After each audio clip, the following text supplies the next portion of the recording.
So, bisa mulai? Oke, Assalamualaikum warahmatullahi wabarakatuh. Tidak, Anda buka dulu.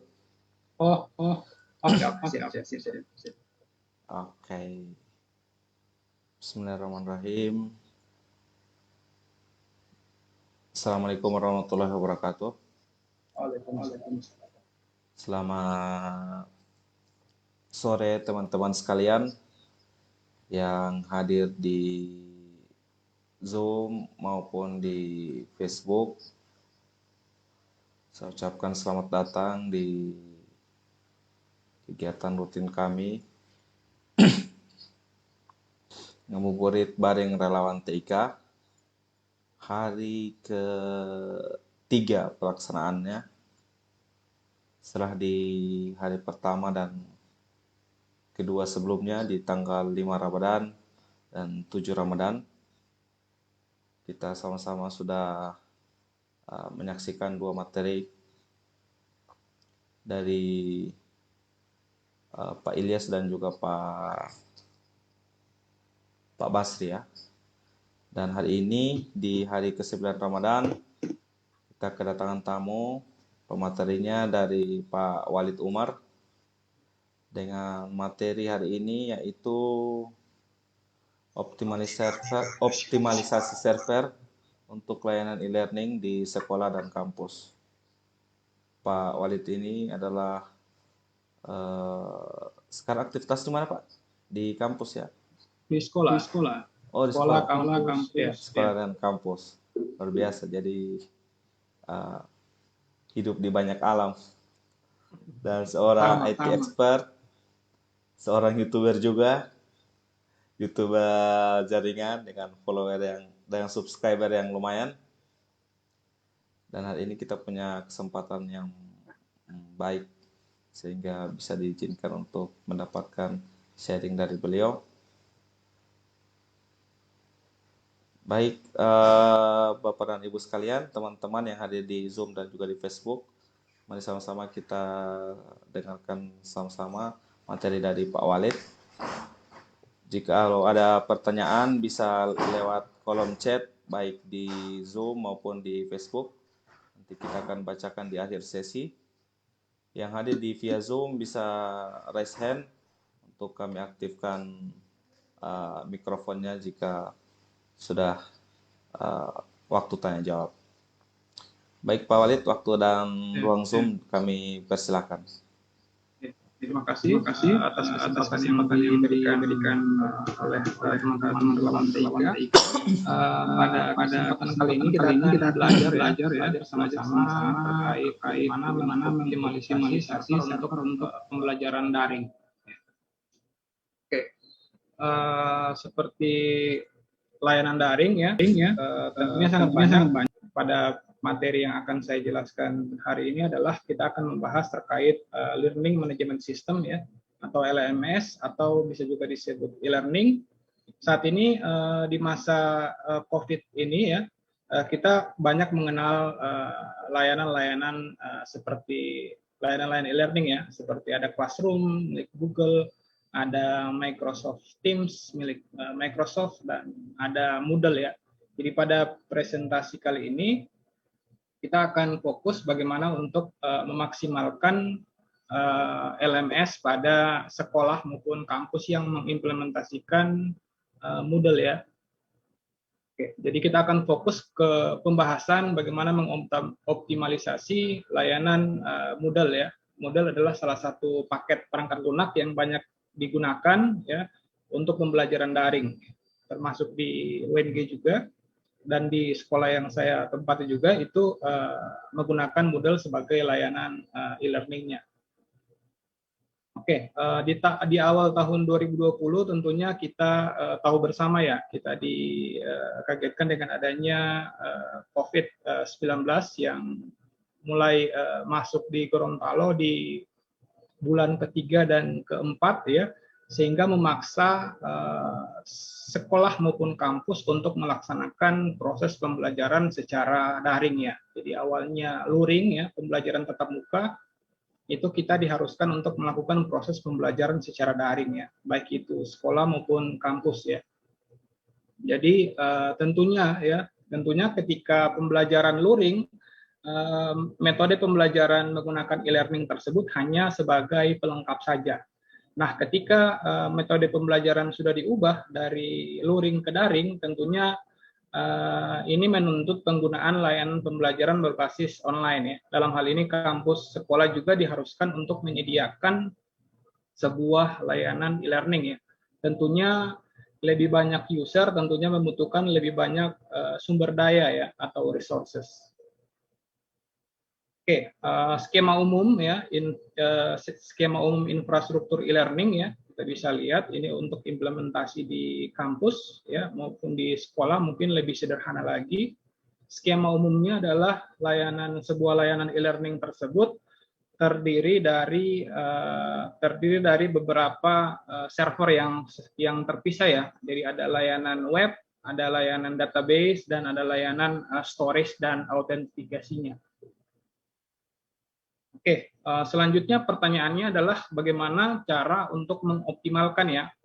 Tentunya kita akan sebagai admin kita tentunya akan kaget ya dengan adanya banyaknya concurrent user atau concurrent akses yang mengakses layanan e-learning atau layanan pembelajaran online kita, tentunya akan sangat banyak. Nah, kita dimintakan solusi ya, bagaimana mengoptimalkan sistem e-learning agar memiliki kehandalan dan mampu melayani para pengguna yang jumlahnya cukup banyak, di mana jumlahnya cukup banyak ini adalah bukan hanya user yang terdaftar ya, namun yang mengakses layanan secara simultan atau yang mengakses layanan e-learning yang kita bangun secara bersama-sama. Nah, tentunya akan erat kaitan dengan 4 komponen ini ya, ada web server sebagai interface-nya, ada autentifikasi, ada database server, dan ada storage server. Jadi keempat komponen ini saling terkait ya, saling terkait dalam proses implementasi layanan e-learning yang kita akan bangun nanti atau yang kita sudah bangun. Nah, untuk implementasi konfigurasi server e-learning yang ideal, pada umumnya layanan e-learning Moodle ya hanya diimplementasikan pada satu server saja ya. Biasanya awal-awal juga saya belajar itu layanan Moodle itu hanya kita implementasikan pada satu server saja. Jadi di dalamnya sudah ada layanan autentifikasi, sudah ada layanan web server, sudah ada layanan database, dan ada layanan storage ya. Namun idealnya keempat layanan tersebut harus kita pisah ya untuk mendapatkan performa yang maksimal. Karena masing-masing layanan tersebut membutuhkan resource yang berbeda-beda sehingga akan naik performanya ketika kita bisa memilah ya menjadi beberapa bagian. Minimal kita bagi ke dalam 2 bagian, 3 atau 4 server secara terpisah ya. Karena masing-masing server memiliki tugas dan fungsinya masing-masing. Oke, selanjutnya keempat komponen itu kira-kira bisa dijabarkan pada slide ini ya. Ada layanan web server, merupakan komponen utama layanan e-learning yang menyediakan aplikasi berbasis web ya, menggunakan protokol HTTP. Biasanya kita kalau admin server itu kita menyediakan layanan web server, bisa pakai Apache atau pakai Nginx ya, dan lain sebagainya. Selain itu ada layanan NAS ya, sebagai storage, sebagai tempat penyimpanan materi ataupun tugas, video, dan lain sebagainya. Dan yang ketiga adalah layanan database server, merupakan server khusus yang menyediakan layanan database management system ya. Database management system seperti MySQL, MariaDB, dan lain sebagainya. Dan yang keempat, kalau yang sekolah atau kampus yang sudah menerapkan SSO atau Single Sign-On, kita harus bisa mensinkronkan antara layanan e-learning yang kita bangun dengan layanan SSO ya, yang bisa saja berbentuk Radius, bisa saja berbentuk LDAP ataupun Active Directory. Nah, kira-kira model konfigurasi yang idealnya seperti ini ya. Jadi kita akan coba bagi menjadi 3 bentuk ya. Jadi model yang pertama ini di mana user itu akan berinteraksi dengan web server, dan web server akan meminta user tersebut untuk melakukan autentifikasi. Setelah melakukan autentifikasi, siswa atau mahasiswa tersebut akan bisa mengakses data yang ada di storage server ataupun database server. Oke, ini bentuk yang pertama ya. Ini bentuk yang kedua, kira-kira seperti ini. Kita menyatukan antara web server dan authentication server ke dalam satu sistem fisik, ke dalam satu fisik hardware yang sama ya. Dan kita tinggal mengkoneksikan web server dan authentication server tersebut ke NAS server maupun ke database server. Dan yang ketiga adalah kita menyatukan antara web server, storage, dan autentifikasi, dan kita tinggal memisah database servernya ke server yang terpisah ya. Kira-kira itu tiga bentuk dari layanan e-learning yang bisa kita implementasikan untuk meningkatkan performa layanan server yang kita bangun, baik itu di sekolah maupun di kampus. Pada lembaga atau organisasi akademik yang skala kecil seperti sekolah atau kampus, tidak semua komponen di atas selalu tersedia ya. Tentunya sama halnya dengan yang saya implementasikan di sekolah, itu kita hanya menyatukan antara autentifikasi, antara web dan autentifikasi dan storage-nya. Jadi kita hanya membuat dua komponen saja, antara web server dan database-nya dipisah. Jadi hanya ada dua server. Jadi kalau kita punya banyak perangkat, itu tentunya kita bisa mengimplementasikan sesuai dengan opsi yang pertama ya, di mana autentifikasi server, opsi 1 dan opsi 3 dibuat secara terpisah, sehingga dapat meningkatkan performa. Oke, jadi adapun hal-hal yang perlu kita siapkan adalah ketersediaan bandwidth ya, ketersediaan bandwidth internet. Bandwidth internet merupakan salah satu hal yang utama yang harus kita kalkulasikan berdasarkan kenyamanan akses ya. Kita bisa lihat di sini ada tabel user konkuren ya, ada misalnya usernya 100, kebutuhan bandwidth per usernya adalah 128 kbps ya. Total kebutuhan bandwidth internet kita bisa mengacu pada tabel di bawah ya. Misalnya target user kita di kampus ada 10.000. Jadi kita tinggal mengalihkan ya, 128 dikali dengan 10.000. Makanya berapa bandwidth yang kita butuhkan. Jadi rata-rata untuk pengaksesan layanan e-learning seperti Moodle yang hanya berbasis teks maupun dokumen, ini di luar dari penggunaan konten-konten multimedia ya, seperti video ataupun audio. Selanjutnya kita perlu menentukan ya berapa target concurrent user kita. Jadi mungkin kita bisa memonitoring ya dalam satu hari itu atau dalam waktu yang sama itu berapa user yang aktif secara bersamaan ya. Jadi jumlah user concurrent berbeda dengan jumlah user yang terdaftar ya. Misalnya user yang terdaftar di sekolah atau kampus kita berjumlah 10.000. Nah, belum tentu user yang aktif dalam waktu bersamaan itu 10.000 ya. Bisa saja hanya 1.000 ya. Misalnya di jam-jam sibuk bisa sampai 7.000-an dan lain sebagainya. Jadi kita perlu menentukan sehingga kita bisa mengetahui jumlah concurrent user kita dan kita bisa menyediakan bandwidth yang sesuai ya, agar pengaksesan layanan e-learning bisa lebih nyaman dan stabil. Yang ketiga adalah kita bisa melakukan analisis dan optimalisasi web server. Idealnya sebuah mesin e-learning terdiri dari dua mesin ya secara umum.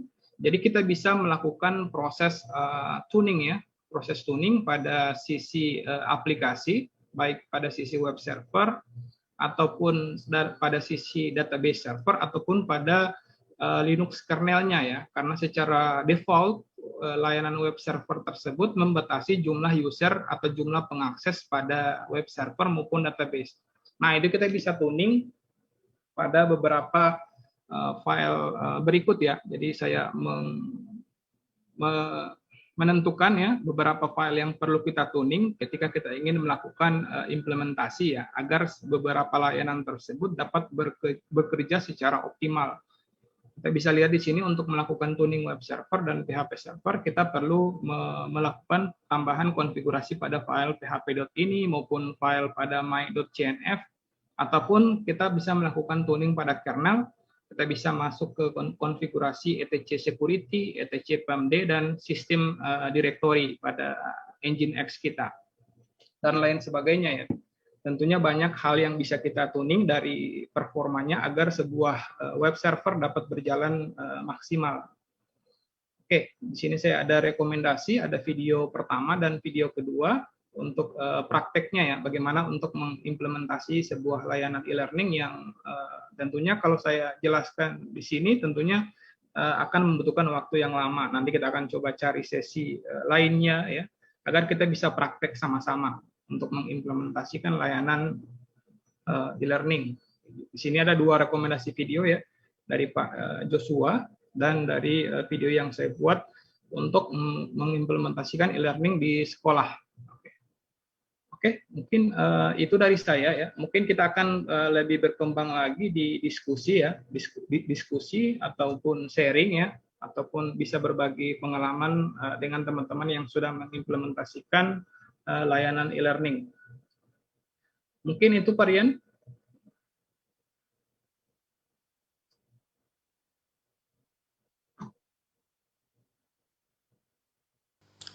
Baik, terima kasih materinya Pak Walid. Ya, Sangat membuka wawasan kita. Kira-kira di sini ada teman-teman yang mengelola server baik di sekolah ataupun kampus atau mungkin di apa ya, di swasta, di perusahaan atau instansi pemerintah lain.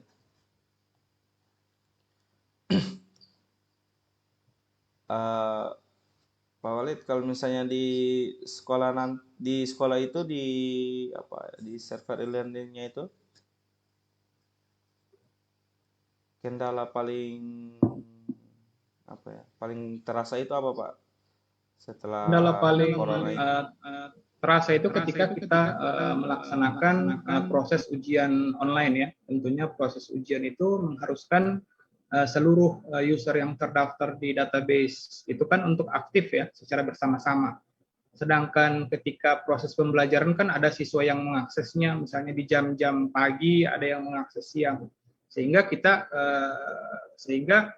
kurang terasa bebannya. Jadi akan sangat terasa itu ketika kita melaksanakan ujian online di mana seluruh siswa aktif, itu performa server kita akan sangat lambat. Itu saya sudah pengalaman kemarin ya ketika melaksanakan ujian online itu layanan web servernya freeze. Layanan web servernya freeze karena harus mengakses mencoba untuk melayani klien yang mengakses soalnya, dan si server juga sudah dimasukkan di dalamnya sudah ada database. Jadi dia melakukan 2 fungsi secara bersamaan. Jadi ujiannya ditunda 1 hari dan kita coba bagi ke dalam 2 server. Jadi ada 1 server yang sebagai web server, authentication server dan storage, dan ada 1 server yang bertindak sebagai database server. Setelah kita pastikan di hari kedua itu berjalan lancar tanpa ada masalah. Mungkin yang paling akan kerasa itu di layanan ketika proses ujian dilakukan ya, karena itu mengharuskan banyak siswa login secara bersama-sama, berinteraksi dengan aplikasi dan seterusnya.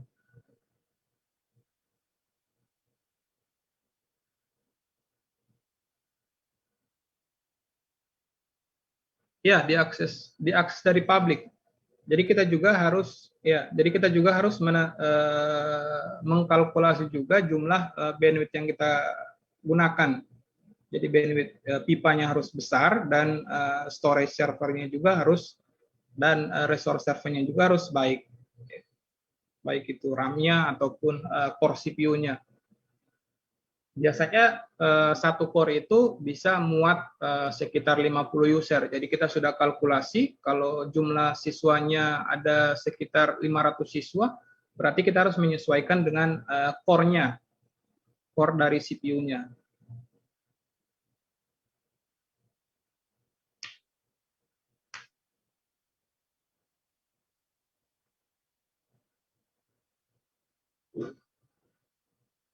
Ya,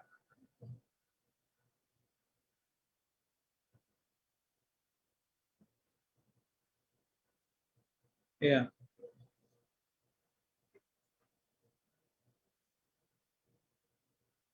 iya,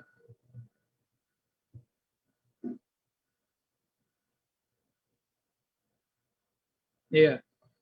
Eh,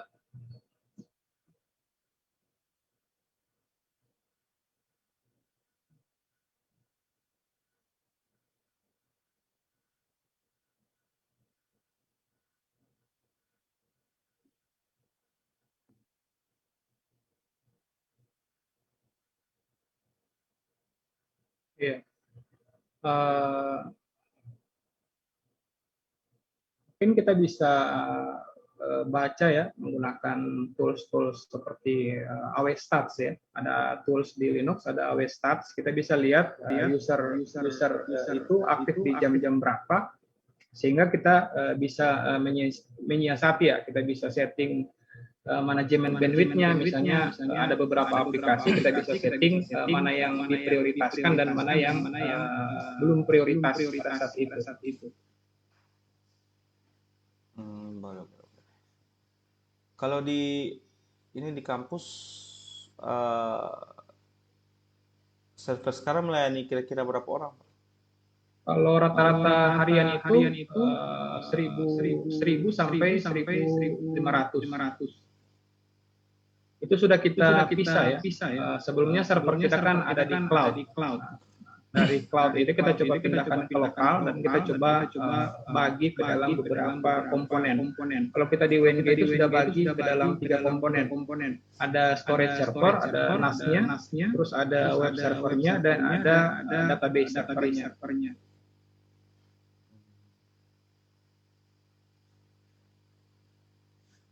Siap. Di sini ada yang mau bertanya? Tunggu saya lihat kalau di Facebook belum ada. Ada di ruang Zoom, ada yang mau bertanya atau ada yang mau menyuarakan pendapat atau gimana?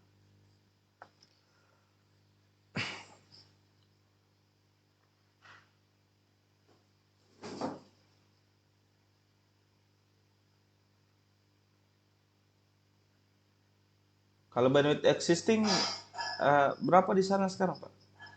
Di sekolah? Khusus untuk melayani e-learning? Kalau rata-rata, kalau kita coba lihat di report itu bandwidth yang kuota yang dipakai oleh server per bulan itu sekitar 100 sampai 200 gigabyte. Itu per bulan. Kalau kita lihat di report. Reportnya di mana? Di server atau di router? Reportnya di router bisa. Kita bisa lihat di port yang digunakan oleh web server. Bisa juga kita menggunakan SNMP ya, seperti KT atau seperti service lainnya.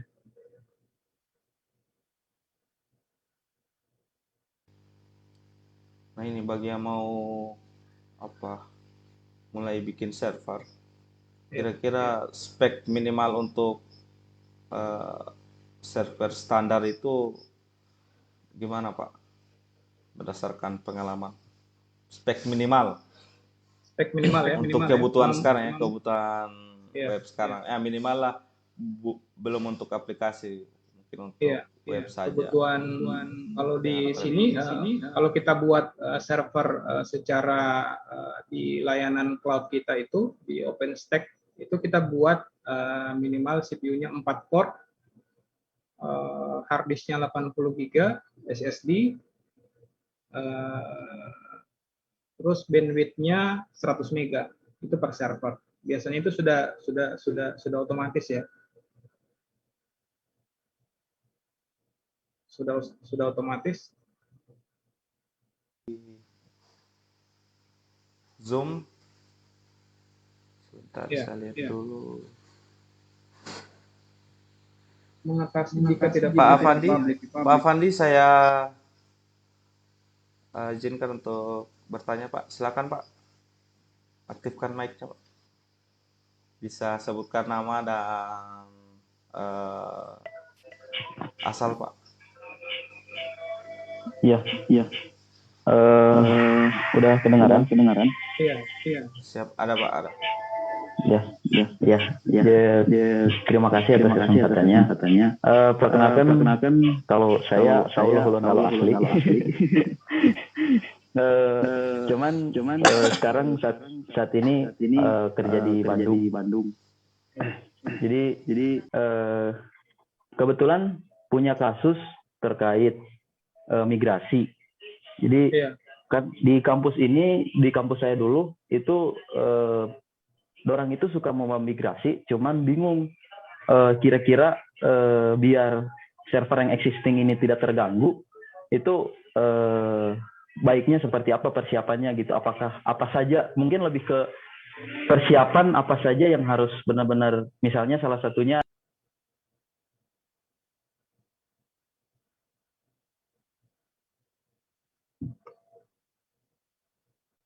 kalau misalnya kasus kayak gitu, kayak gimana gitu kalau untuk migrasi. Jadi bercerita tentang migrasi dari pertama yang servernya tadinya pakai shared hosting ke VPS, atau dari VPS dia jalankan microservice lagi atau kayak gimana gitu. Itu kan kalau untuk desain infrastrukturnya sendiri kan tergantung kebutuhannya mereka. Cuman cara pertama awal syarat untuk migrasi itu apa aja gitu. Mungkin itu sih pertanyaannya dulu. Bisa ditangkap? Iya. Saya mau cerita pengalaman sedikit ya. Kebetulan kita punya layanan learning itu sebelumnya itu ada di layanan Google Cloud ya. Ada di layanan Google Cloud Host. Jadi kita tinggal langkah-langkah yang saya tempuh ya awalnya ketika ingin memindahkan server kita yang ada di cloud itu. Jadi kita tinggal menyediakan servis-servis apa yang dibutuhkan oleh layanan e-learning kita. Jadi dari mulai menyiapkan sistem operasinya, dari mulai menyiapkan web servernya, misalnya di cloud itu menggunakan web server Apache. Jadi dan versi PHP-nya menggunakan PHP yang terbaru. Jadi kita juga menyediakan di server lokal itu. Kalau kita mau pindah ke server lokal, kita sediakan versi aplikasi dan database yang sama ya, sehingga ketika proses migrasi berlangsung itu tidak akan ada masalah ya.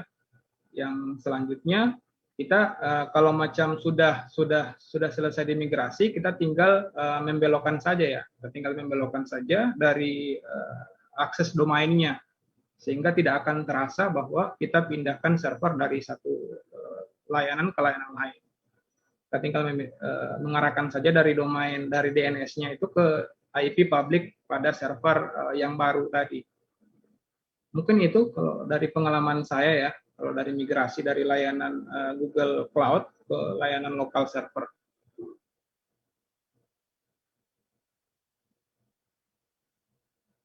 Mungkin ada tambahan Pak Fandi? Pak Fandi, kira-kira gimana Pak? Apa cukup saran dari Pak Walid? Sini ada juga yang mau bertanya, mungkin setelah pertanyaan dari Pak Fandi. Masih ada Pak Fandi ya? Atau setelah ini Pak ya? Pertanyaan baru atau mau menanggapi yang tadi Pak?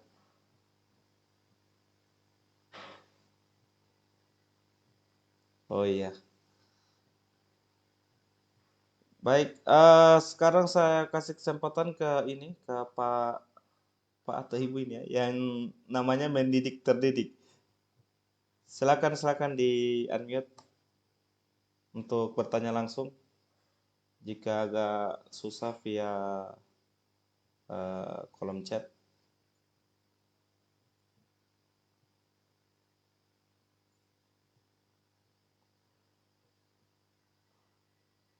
Pak atau Ibu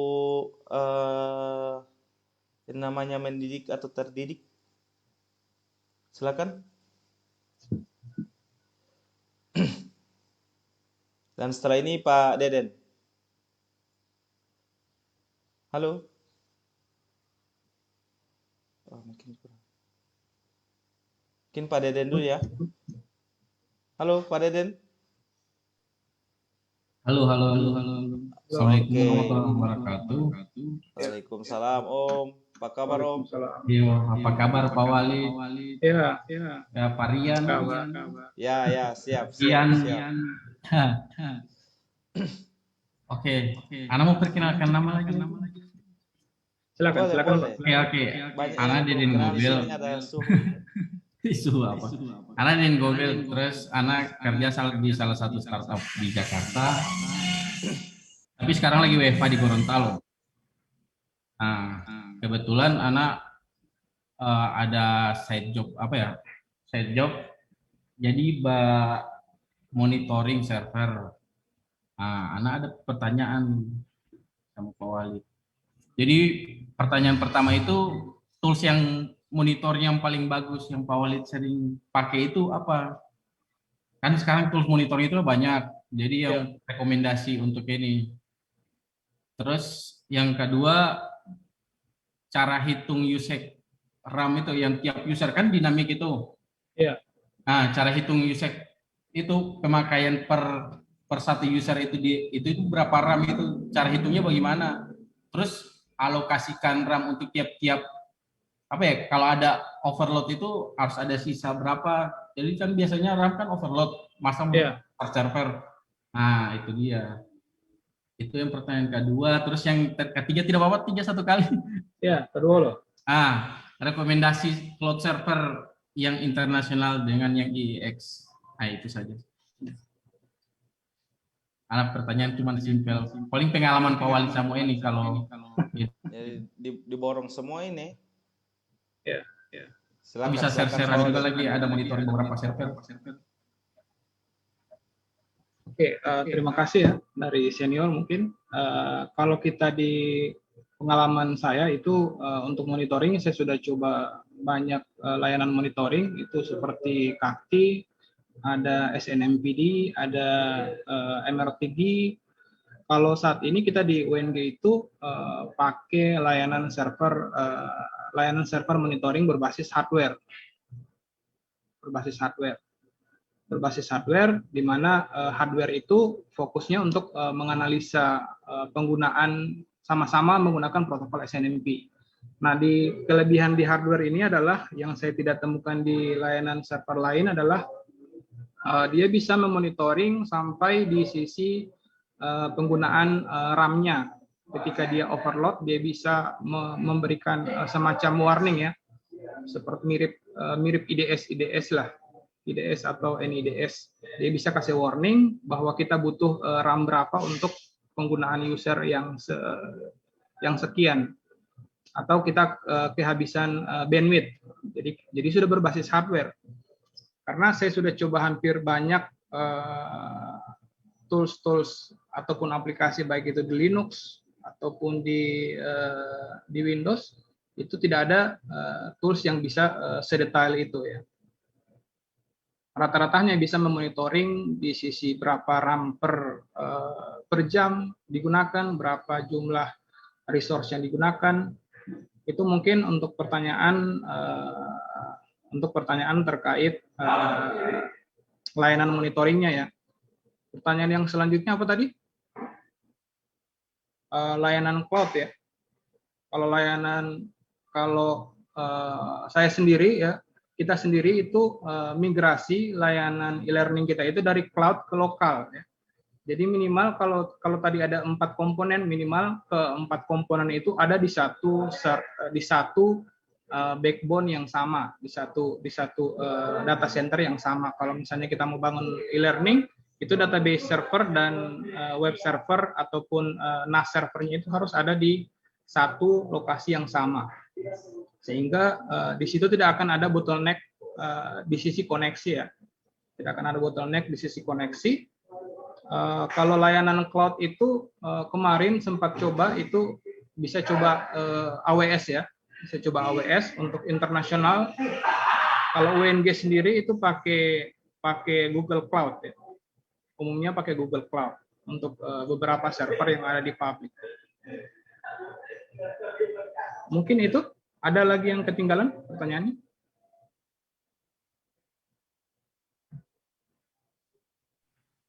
Bisa share itu link untuk hardware itu? Eh, Yang tadi itu kalau monitoring nama ya kita pakai FortiGate, vendor Fortinet. Iya, pakai FortiGate. Tapi untuk FortiView-nya ya, untuk FortiGate FortiView-nya. Jadi di situ kita bisa lihat kalau FortiGate itu kan routernya ya, ada juga vendor untuk Forti servernya, ada Forti Cloud-nya, ada FortiView-nya. Nah, FortiView-nya itu mungkin saya bisa share link nanti ya, bisa share link nanti untuk katalog produknya. Iya, siapa tahu. Iya. Siap, siap. Ya, kalau kemarin UNG kalau lisensinya itu hanya mencakup warningnya. Jadi kita kalau beli lisensinya, misalnya kita beli lisensi 3 tahun, di jangka waktu 3 tahun itu kita bisa lihat warningnya. Jadi kita bisa dapat pemberitahuan saat ini berapa user. Jadi kita bisa tentukan overmeternya ya. Misalnya bandwidth-nya overmeternya di berapa ratus mega dia akan kasih warning. Misalnya yang kita alokasikan 100 mega, di 80 mega dia bisa kasih warning ke kita bahwa penggunaan bandwidth saat ini sudah 80 mega untuk layanan aplikasi A, aplikasi B, dan lain sebagainya. Jadi kalau habis lisensinya, kita tinggal lihat secara manual ya. Jadi kita harus lihat secara manual berapa penggunaan bandwidth-nya. Jadi mungkin jadi itu beli hardware-nya sama beli software-nya ya? Sudah include, sudah bundle. Jadi iya sudah Jadi include di beli dalamnya. hardware, include-nya Iya. 3 tahun lisensi software-nya. Iya. Yang Fortinet ya? Iya, vendor Fortinet. Itu apa ya? Kalau mau pakai bebas perangkat begitu? Atau dibatasi ada cuma berapa? Bisa bebas atau bisa bebas perangkat. Misalnya kalau dipakai di cloud kan, orang punya Iya, data center. Macam di kota kan ada data center, ada berapa mini data center. Iya. Berapa apa ya? Server fisik. Untuk Bisa sekali layanan di situ. iya. Untuk Dia layanannya monitornya by IP atau bisa by IP. Kalau di public dia by IP. Kalau di lokal itu by MAC address. oh Kayak mikrotik begitulah. Ada DP discovery. Jadi ketika kita install device baru, dia akan detect ada device mikrotik dengan MAC address ini yang connect. Nah, itu dia bisa tahu. Oh, mikrotik juga bisa pantau sini ya? Iya, berapa perangkat mikrotik, server Linux. Kalau misalnya kita baru install server, namun kita belum kenalkan ke perangkatnya, itu otomatis bisa dikenalkan. Akan ada notif. Jadi kita bisa tambahkan ke list dan lain sebagainya. Cuma problemnya itu kan lisensinya kan by hardware. Ya. Tapi untuk perpanjang lagi tinggal beli softwarenya. Iya. Tinggal beli license. Itu harganya berapa kisaran? Ya, sekitar kalau kemarin bukan saya belanja ya. Orang cuman kasih katalog saja ke ininya. Sekitar tergantung speknya. Tergantung spek dan jumlah server yang ingin dimonitoring. Kalau kemarin itu kita pilih yang speknya itu mid end itu sekitar 80 sampai 150. Lumayan juga ya. Hampir Lumayan. setara satu server fisik. Tapi worth it itu kan tinggal set saja kan? Iya, selama ini worth it. Iya. Selama ini worth it. Dia juga bisa deteksi potensi ancaman. Potensi ancaman. Bisa. Berarti udah firewall juga di situ? Iya. Kalau FortiGate kan terkenal dengan firewall-nya. Cuman kalau tidak ada, kalau orang tidak perpanjang DP license, DP database thread itu dia tidak akan update. Cuma sampai di situ. Saya terang update cuma sampai 2020. Nah, DP thread itu tidak akan, misalnya ada pengembangan botnet terbaru, dia tidak akan bisa deteksi itu sebagai potensi ancaman. Cuma sampai di situ saja. Selebihnya perangkatnya bisa dipakai. Meskipun tidak ada license. Kemarin kalau di Kota Mobagu saya juga pernah lihat mereka pakai apa ya? Yang firewall-nya juga. Cuma katanya lisensinya mahal itu. Iya, Katanya kalau sih. Aldo, Bukan. Kalau Oh, Palo pernah pakai Palo. Kalau Palo terakhir masih pernah. Ada yang namanya aneh. Katanya lisensinya itu per tahun sampai ratusan juta per tahun. Aduh, kalau untuk dua server fisik, saya bisa rasa beli server. mubazir, kecuali kita udah punya berapa ya, 10 server fisik tuh Iya, dalam cloud. Mungkin ya 150 untuk organisasi yang besar tuh tidak iya. tidak masalah lah. Oke, Mungkin itu kira-kira Pak lagi Deden. teman-teman. Ada yang satu tadi Pak Deden sudah boleh Pak? Atau ada lagi? Mau resen lagi Pak? Turbol? Kalau ada yang belum yang harus diperjelas? Mungkin kalau perusahaan sekelas Pak Deden bisa bayar itu 100. Bisa bayar. Nah, itu kan yang versi bayar. Kalau yang versi gratis ada kan buat yang Kalau versi gratis itu kita pakai Kakti saja. Pakai Kakti. Cuma pakai yang standar yang murah-murah. Murah meriah ya. Iya. Open source. Jadi harus mau tanya ini standar open source atau standar organisasi IO kan? Proyek-proyek. Iya. Tapi kan ada harga, ada kualitas, apalagi vendor-vendor luar negeri. Vendor-vendor besar. Vendor-vendor besar. Ini linknya ada di kolom chat kakti.net. Saya juga mau pelajari. Kalau kemarin orang di kota memang kurang apa ya? Kurang monitoring. Ini yang belum. Biasa kan kalau monitoring kecuali perangkat-perangkat yang ada bawaan kan, kayak Mikrotik punya atau Ubiquiti. Iya. Sudah banyak kan yang ada monitoringnya. Nah, Bisa juga pakai UNMS. Iya, kalau di kota kita pakai UNMS untuk ini. Iya, monitoring sistemnya. Ada banyak, hampir semua kan pakai Ubiquiti. Iya, bisa dimonitoring, bisa sampai di mapping dan lain sebagainya. Iya, udah lebih dari cukup lah untuk perangkat. Cuma memang server yang belum dimonitoring sekarang ini. Tapi kalau klien semua sudah bisa dimonitoring sampai dengan CPE semua ya, CPE access point. Kan punya CPE 100-an itu di luar kan, di taman-taman. Sampai bisa cek DP latensi kan. Bahkan Unify juga kan. Ini kalau satu produksi enak, cuma itu investasi besar. Kalau campur. Ada harga, ada kualitas. Jadi investasi besar. Ya hasil juga memudahkan toh. Medisinya juga mudah. Kira-kira sebanding lah. Di ini ada server kita buatkan VPS untuk UNMS dengan ini Unify. Yang paling berguna itu UNMS itu karena banyak perangkat. Bisa deteksi pingnya, bisa deteksi MAC address-nya. Cuma servernya belum, makanya kalau server juga, tapi server cuma on sama off saja, sama latensi. Kalau pakai UNMS. Orang juga pakai UNMS untuk deteksi DP latensi. Latensi ping servernya saja. Terutama kalau yang ini lewat udara ya, yang full lewat udara. Masih mujur-mujur masih terhubung lewat FO kan. Tinggal untuk cek akan FO. Ada lagi yang tadi Pak Afandi mau bertanya ulang Pak. Pak itu mendidik terdidik itu tidak online Pak Afandi silakan Pak. Mungkin ada pertanyaan itu bagaimana cara mengatasi jika tidak punya IP public. Ini ada di chat di atas ada chat. Oke. Sebentar Pak Afandi ya, sebentar ya. Pak mau jawab dulu kalau server tidak punya IP public.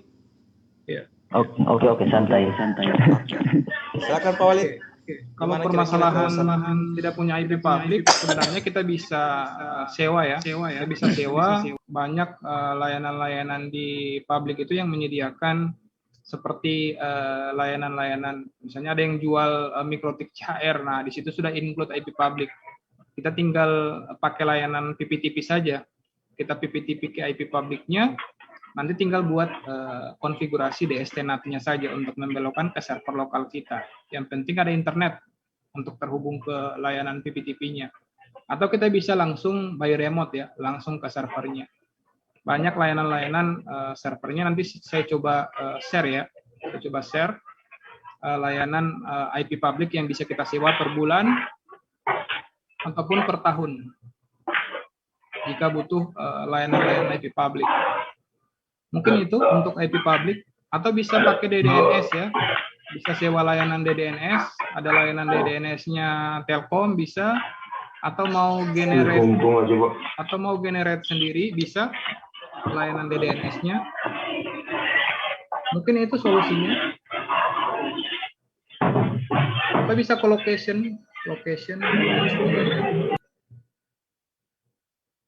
silakan Pak. Bisa colo di Jakarta, di IDC, location di IDC, bisa server, atau atau bisa co-location router mikrotik, tinggal taruh di sana router, tinggal sewa IP public. Yang pasti tinggal tergantung budget ya. Iya. Kembali lagi. Duit. Silakan Pak Afandi, kalau ada yang mau ditanyakan Pak. Sudah raise hand.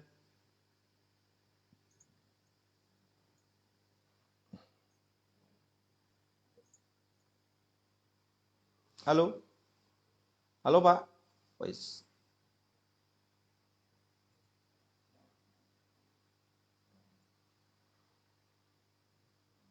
Pak Afandi, saya sudah ini minta unmute.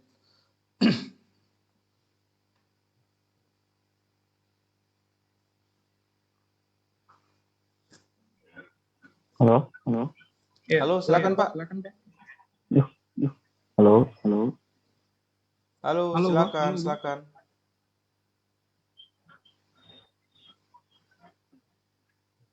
Silakan Pak.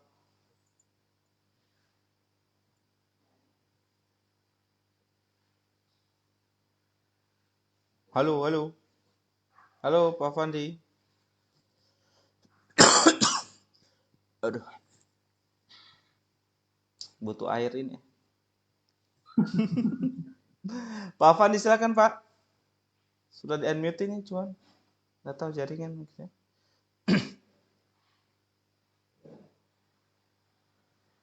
Kalau di kampus sekarang berapa bandwidth-nya Bang? 1,2 Pak. Mantap. Kalau untuk server yang dialokasi untuk server berapa? Per servernya itu tergantung sekuat-kuatnya port. Misalnya kalau portnya bisa 100 mega, kalau portnya up to 1 giga. Oh. Terus jadi tidak dibagi fix antara pengguna. Cuma ada skala prioritas. Ketika bandwidth-nya kalau sudah perasa barat, berarti mana yang diprioritaskan user. Ketika menghit e-learning dengan menghit website, misalnya SIAT dan lain sebagainya, itu bisa ada skala prioritas. Orang bisa atur dari DP perangkat manajemen server. Kalau router sana mikrotik atau? Kalau di sini campur-campur. Nah, mikrotik. Karena orang juga cuma dapat perangkat warisan ya. Warisan. Banyak Cisco kan di sana. Sultan. Iya. Mantap. Sultan bebas. Mulai kasih kurang ini Cisco. Oh, betul. Ya, orang mengarah ke konfigurasi yang mudah. Jadi di masing-masing unit orang coba migrasi beberapa unit yang kecil-kecil itu orang coba arahkan ke ONU OLT. Mirip IndiHome. Oh, sekarang pakai OLT di dalam ya? Iya, sebagian. Kalau klien besar itu orang tetap pakai switch yang Cisco, pakai VLAN. Yang L2. Saudara pakai VLAN. Iya, di layer 2. Jadi kalau ini sekarang pakai apa? Iya, klien cuma UPT kecil. Bentar. Oh, mereka pakai ini Sang4. Yang di itu Ketambang kemarin kita coba lihat. Oh iya, Sang4. Nah, itu ada juga kemarin perusahaan yang mentawarkan itu fitur-fitur solusi Sangfor. Cuma orang masih Cuma tolak kayaknya lebih mahal. karena kan merek baru mahal. Mahal dia Sup. Mahal sekali. Oke, silakan Memang Pak Fandi. Ya, tadi maaf jaringan salah soalnya lagi hujan. Silakan Pak. Jadi kalau yang menanggapi yang itu yang tadi terkait, jadi bukan dari apa? Bukan dari cloud. Jadi kita bukan dari cloud, tadi itu dari shared hosting. Jadi dari apa ya? Kemarin tuh Niaga Hoster. Nah, dari Niaga Hoster jadi otomatis kan hanya dikasih cPanel-nya saja gitu. Jadi hanya akses cPanel. Nah, itu mungkin tadi PR-nya itu ya harus mempersiapkan terlebih dahulu kayak Sistem operasinya. Ya, sistem operasi. Soalnya biasanya kalau dari di Realcast sendiri itu kadang kalau suka migrasi meskipun config dan service sudah atau service dan versi udah sama, masih aja tetap masih error gitu. Nah, itu kan mungkin itu error-error yang nggak diduga ya sepertinya. Kayak gitu sih. Takutnya mungkin dari pengalaman Pak Wali Tumar sendiri, kalau misalnya ada error yang mungkin yang umum sering terjadi gitu kan. Nah, itu yang saya maksud ke sana gitu. Kalau biasanya ada insiden-insiden kayak gitu, nah untuk preventifnya tuh kayak gimana gitu. Biasanya kalau solusi migrasi itu kita belum mengotak-atik server fisik yang existing ya. Jadi kita siapkan dulu server menggunakan IP public ya, misalnya server di VPS. Kita install dulu, terus kita coba migrasi dulu ya, pelan-pelan menggunakan SCP bisa juga secara manual ya, bisa download terus bisa upload ke servernya via FTP. Nah, itu bisa dijalankan menggunakan IP dulu. Solusinya. Nah, kalau misalnya ada error kan sistem utamanya kan masih jalan. Jadi nggak akan berpengaruh ya, saya rasa. Jadi ketika server yang utamanya sudah on, baru kita tinggal arahkan domainnya, NS domainnya kita tinggal arahkan ke IP server yang baru. Mungkin itu tips-tips dari saya. Oke. Ini nggak apa-apa sambil diskusi. Iya, santai Pak. Sambil menunggu buka puasa. Ya, jadi pernah sih migrasi beberapa server, cuman untuk kan karena share yang sempit gitu, jadi kayak di internal company gitu.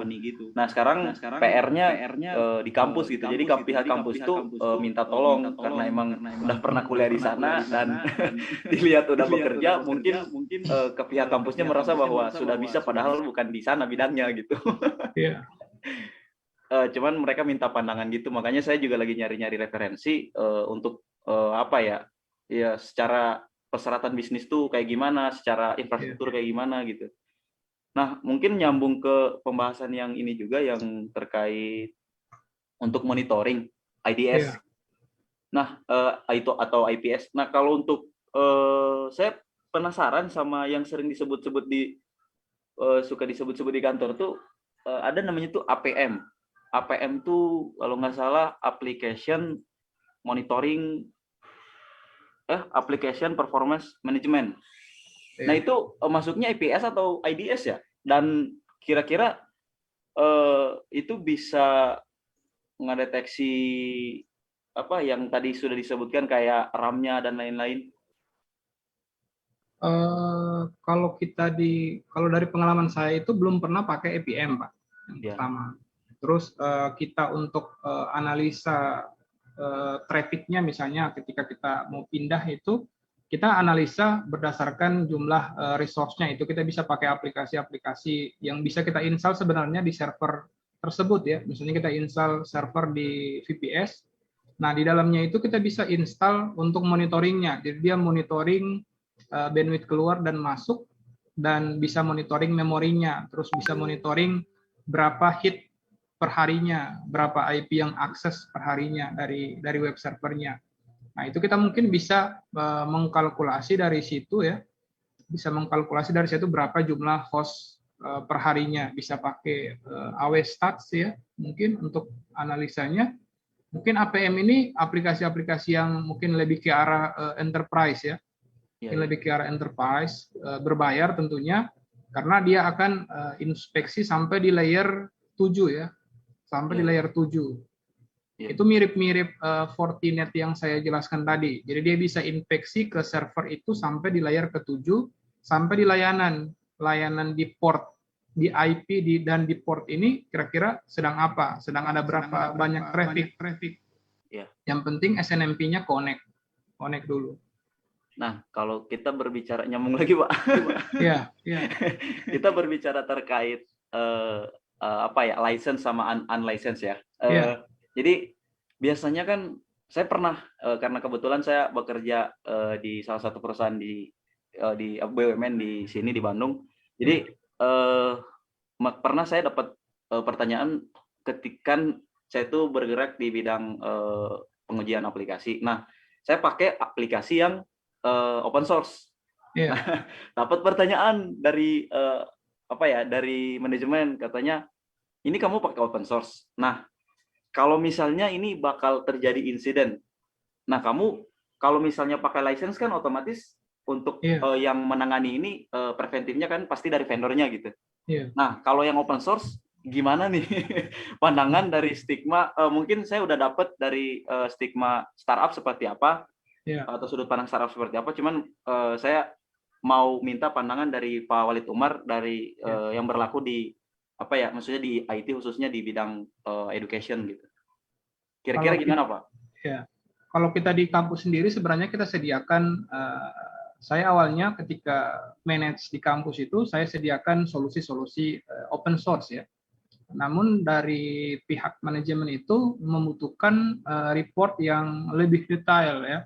Jadi mereka ingin tahu jam-jam sibuknya jam-jam berapa. Nah, itu bisa bisa menggunakan open source dan bisa juga menggunakan layanan yang enterprise ya, layanan-layanan yang berbayar atau yang berlisensi. Itu kita punya dua model ya. Sebenarnya kita bisa memodelkan yang mana ya. Kalau mau yang open source berarti kita sebagai admin harus lebih banyak ngopreknya. Kalau ke layanan yang berlisensi atau enterprise mungkin kita akan banyak dimudahkan ya dengan fitur-fitur yang sudah tersedia dan kita cukup pakai saja fitur-fitur yang ada. Mungkin itu dari saya, dari sisi perbedaan ya, dari sisi perbedaan.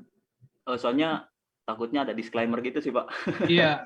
Jadi saya kan rata-rata kalau layanan open source enggak semuanya standar sih, tergantung kitanya. Bisa memodelkan data yang dihasilkan oleh server itu tidak bisa kita bisa sajikan ke level manajemen apakah mereka senang dengan hasil data dari layanan aplikasi open source tidak. Kalau mereka senang ya berarti solusi open source adalah solusi yang baik. Namun ketika mereka ingin lebih deep lagi ke sisi yang lebih dalam lagi, misalnya mereka ingin lihat perilaku usernya, user mahasiswa ini mengakses apa, jam berapa, itu kan sudah di layer ke-7 ya. Dan kebanyakan service-service di layer ke-7 itu kan berlisensi. Sehingga kita butuh layanan-layanan aplikasi yang berbasis lisensi enterprise. Berarti solusinya kalau untuk terkait open source sendiri kita harus banyak ngulik dalam artian ngulik terkait toolsnya sendiri dan ngulik apakah source yang ada yang dibuild dalam tools ini atau dalam aplikasinya ini ada malware-nya atau enggak. Dalam tanda kutip. Soalnya kan bisa saja kan kekhawatiran dari manajemen itu kan bisa saja yang open source kan semua orang kan bebas untuk menambahkan, mengurangi dan lain sebagainya. Takutnya kan di dalamnya kan ada malware dan lain sebagainya. Iya sih, makanya takutnya ketika dia nge-scan nih, contoh salah satunya kan kita kayak nge-audit log itu pakai Linux, salah satu open source dari Amerika. Nah, kan ketika dia nge-audit itu kan dia si Linux-nya harus kita kita install di dalam servernya kan. Nah, otomatis ketika misalnya si malware-nya ataupun ada yang URL yang nge-trigger buat ngedam datanya, kan takutnya Iya. seperti itu ya Pak ya. Iya, Makanya saya sempat pertanyaan rada terdiam lah pas iya, ditanyain gimana nih disclaimer-nya kalau misalnya open source. Ya saya jawabnya ya mungkin lebih yang penting kita lebih aware aja sih Pak. iya, Kayak gitu lebih saya aware jawabnya. iya, lebih aware ke codingnya, lebih Iya. rajin nguliknya atau gabung di forum-forum dari produk yang kita gunakan untuk audit. Oh iya. Oke Pak. Iya, Paling dari saya mungkin terlalu panjang, terlalu banyak. iya, Dari saya sebenarnya masih banyak ya. iya, Mungkin seru iya. gitu. Cuman karena keterbatasan waktu, silakan mungkin ada teman-teman yang lainnya Iya. atau ini. Terima kasih Pak Walid Umar dan Iya, host. iya, sama-sama, Ya. sama-sama. Siap. Ada lagi yang lain? Lumayan seru hari ini. Ada yang mau menyapa-nyapa? Di sini saya lihat di list peserta khususnya yang di ruang Zoom ada Pak Aristome, Pak Ketua, ada juga Pak Herfian. Pak Herfian ini juga sebagai pemateri di hari selanjutnya. Saya udah lupa hari keberapa. Dan pasti Pak Herfian ini masuk di 17 Ramadan. Oke. 17 Ramadan nanti Pak Herfian. Siap Pak Herfian, silakan. Asal bukan bertanya pulang Pak. Pak Herfian ini dari Prancis ini Pak ya? Prancis. Luar biasa, jauh-jauh dari Prancis. Cuma mau gabung di sini. Pak Herfian ngurusin server di sana atau aplikasi? Oh, tidak bisa aktif. Oke, wait. Sorry. Sebentar Pak, sebentar. Oke. Silakan. Halo, ada suara? Ada. Silakan. Assalamualaikum warahmatullahi wabarakatuh. Waalaikumsalam warahmatullahi wabarakatuh. Terima kasih untuk waktunya. Satu pertanyaan untuk Om Walid ini ya. Iya, Kebetulan saya pribadi tidak ngurusin langsung server. Cuma memang ada beberapa pengalaman yang server bagian produksi itu ada masalah, terus ada dampaknya gitu kan. Jadi misalnya gini, ada server yang restart gitu ya. Terus gara-gara server restart kan aplikasi kita nggak bisa connect dengan database. Iya. Kita udah pernah pakai load balancing ya. Iya. Jadi kita pakai beberapa server gitu. Jadi kalau satu server down, kita bisa alihkan ke server lain. Nah, pernah kejadian saya seharian itu nyari kan biasanya kalau klien itu ada masalah gitu, jadi klien minta penjelasan kenapa gitu. Jadi pas database-nya itu restart gara-gara servernya restart. Nah kan tadi yang sudah dijelaskan itu monitoring untuk aktivitas server. Nah kira-kira ada nggak aplikasi untuk monitoring server tapi yang untuk ngejelasin apa masalah ketika server itu restart, misalnya restart karena listrik padam atau restart karena ada seseorang yang restart manual atau lain penyebab lain gitu. Mungkin itu.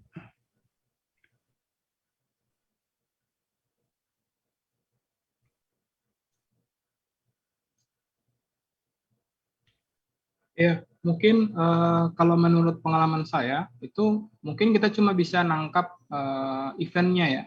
Eventnya ketika server tersebut down itu di shutdown secara manual oleh user.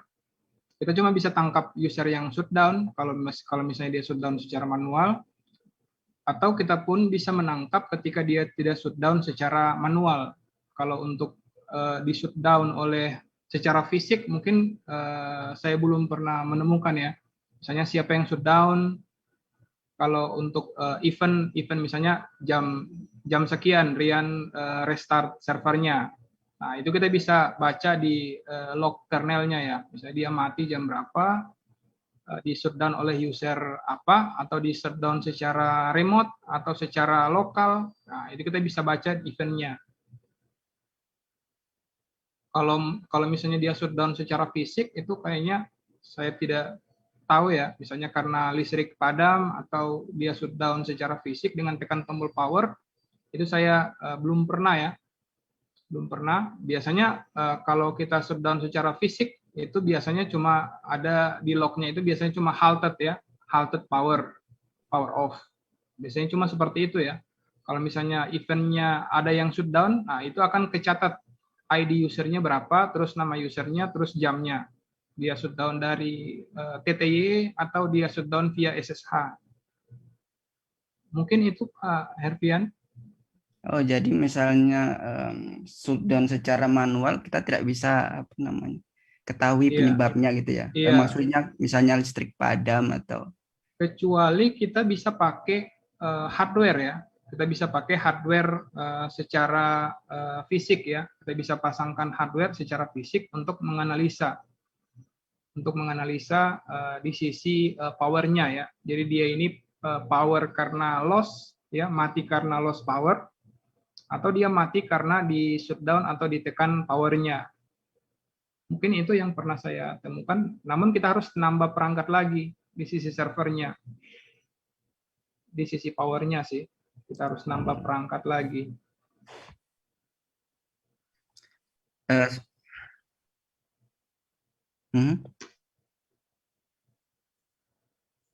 Iya, itu maksud saya mungkin alarm power ya. Tapi pakai hardware tambahan maksudnya? Iya, cuma pakai hardware tambahan saja yang kita pasangkan. Jadi seluruh power servernya itu nantinya connect ke perangkat itu. Nanti dia bisa kasih tahu ke kita secara log via SNMP bahwa servernya itu mati karena loss power atau listriknya tidak stabil sehingga servernya restart dan lain sebagainya. Iya, UPS sekarang juga sudah ada interface-nya yang mahal-mahal.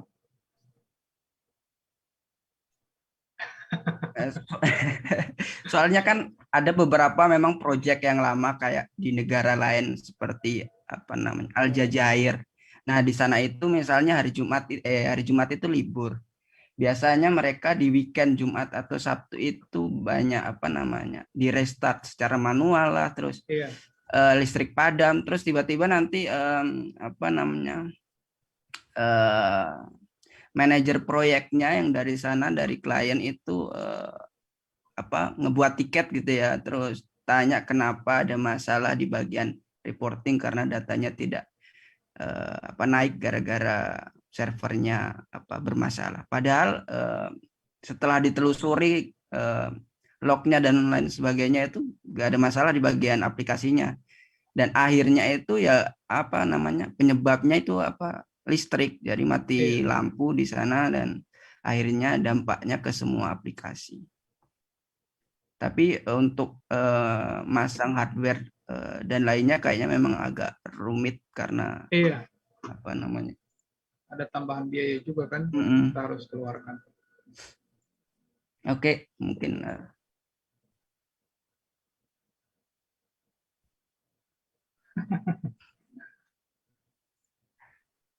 harus backup UPS, genset.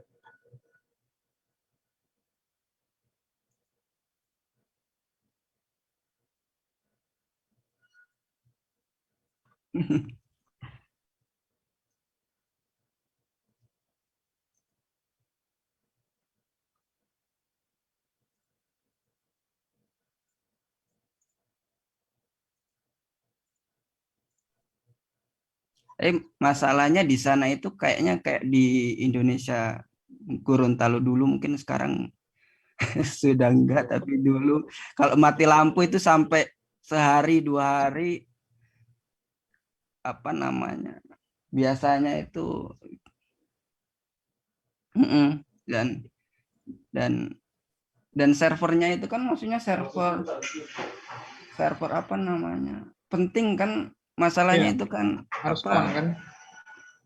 datanya itu kan untuk transport publik, misalnya kita beli tiket dan lain sebagainya itu masuk ke situ. Kalau misalnya servernya down, itu sebetulnya banyak sekali masalah. Cuma ngejelasin ke kliennya itu biasanya rumit.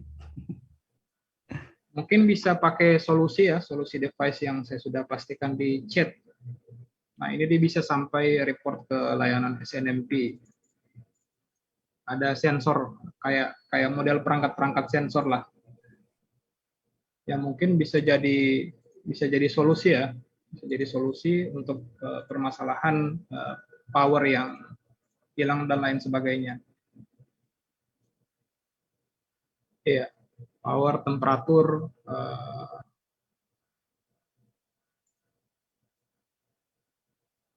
Oh, berarti ini alatnya langsung dipasang ya? Iya, kayak model-model perangkat ya. Model-model perangkat nanti dia bisa report via SNMP. Orang tinggal sediakan DP server, nantinya dia akan nge-log ke servernya.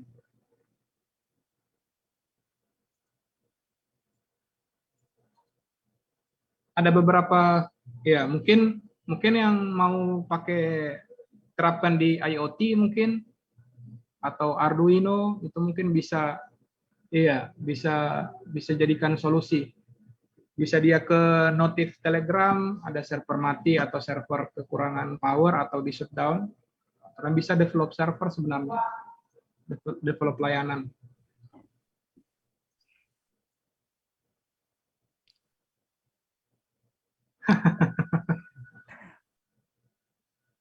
bisa jualan, iya, bisa cek suhu. Sekarang kan sebanyak sensor-sensor di IoT kan, bisa terang pakai sensor ketika panasnya berapa derajat, orang bisa report.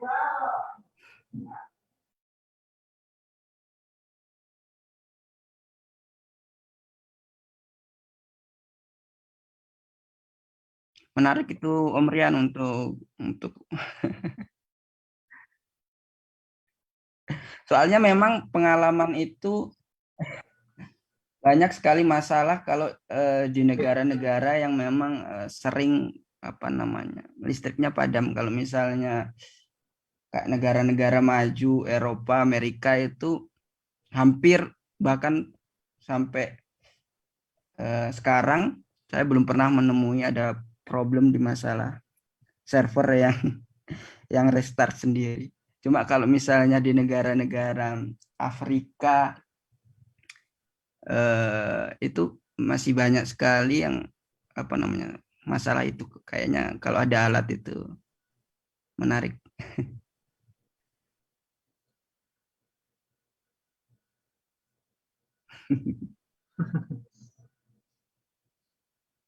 Ya, oke.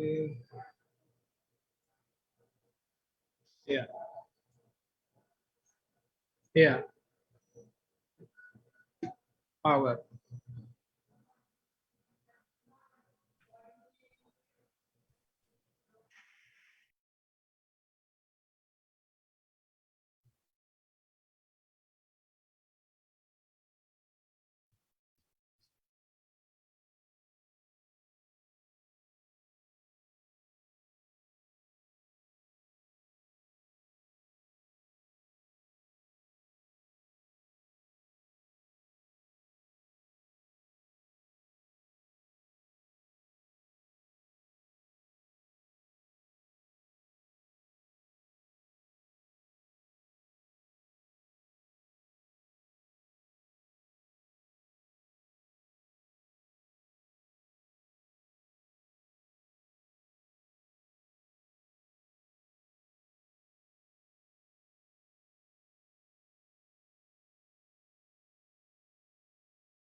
Pak pemateri, Pak Walid Umar. Setelah tahun lalu beliau belum siap, alhamdulillah tahun ini sudah siap. Mungkin di kesempatan berikutnya kita bisa Insya Allah. membedah lebih jauh tentang masalah server ini. Insya Allah ya, kami butuh banyak masukan Pak, terutama Ya, buat sama-sama, Pak. pengelola Sama. server-server pemerintahan ya, baik di kota kabupaten maupun di provinsi. Siapa tahu kita bisa buatkan forum khusus untuk para pengelola server sehingga kita bisa memaksimalkan dengan baik potensi yang ada di Gorontalo, biar kita tidak tarik-tarik lagi keluar untuk sewa ya. Insya Allah di banyak-banyak tempat di daerah Gorontalo ini justru mereka mengambil resource atau SDM dari luar untuk mengelola server. Semoga dengan banyaknya literasi tentang pengelolaan server, makin banyak orang yang tertarik, makin banyak SDM yang bagus, sehingga Gorontalo tidak darurat sysadmin. Insya Allah. Itu dia. Terima kasih sekali lagi buat Pak Walid dan teman-teman yang udah mengisi absen. Yang belum, saya izinkan 1 menit untuk teman-teman mengisi absen biar kami dapatkan feedback dan juga untuk keperluan sertifikat nanti.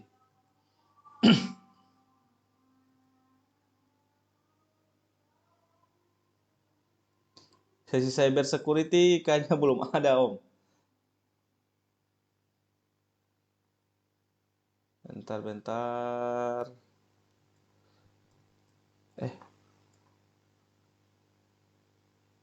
Om Deden, tahun lalu Om Deden sudah berusaha diajak.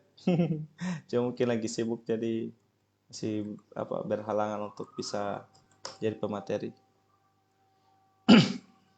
Tahun lalu udah coba diminta Om Deden untuk cyber security. Mudah-mudahan di kesempatan lain bisa ada materi teknis. Memang kita harus seimbangkan antara teknis dengan materi umum ya, biar tidak bosan orang ini. Udah 3 hari berturut-turut materi teknis, besok kita mau santai-santai dulu dengarkan seminar ya. Oke, udah cukup ya yang mengisi absen. Terima kasih. Billahi taufiq wal hidayah. Assalamualaikum warahmatullahi wabarakatuh. Terima kasih Om Walid. Ya, sama-sama.